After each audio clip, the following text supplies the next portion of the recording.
अब आपको बताएं, इलेक्शन कमीशन ने सलमान अकरम राजा की दरखास्त पर महफूज फैसला सुना दिया है। सलमान अकरम राजा की दरखास्त मुस्तरद कर दी गई है, जबकि फॉर्म 33 में पार्टी का नाम आजाद उम्मीदवार के नाम के साथ दर्ज करने की इस्तदा मंजूर नहीं की जा सकती। फैसले में ये वाज़ेह कर दिया गया है, जबकि चीफ इलेक्शन कमिश्नर की सरबराही में 5 रुकनी बेंच ने दरखास्त पर फैसला महफूज किया था। तफसीलात जान लेते हैं फहद चौधरी से। फहद, मजीद क्या मालूम हो सका, क्या तफसीलात हैं इस फैसले की?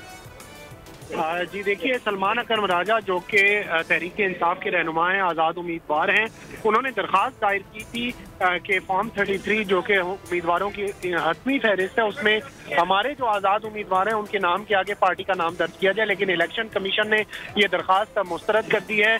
चीफ इलेक्शन कमिश्नर की सरबराही में 5 रुकनी बेंच ने फैसला महफूज किया था और इस फैसले में कहा गया है कि इंट्रा पार्टी इंतखाबात ना करवाने पर इंतखाबी चौधरी, बहुत शुक्रिया। सब्सक्राइब करें और बेल दबाएं ताकि कोई खबर रह न जाए।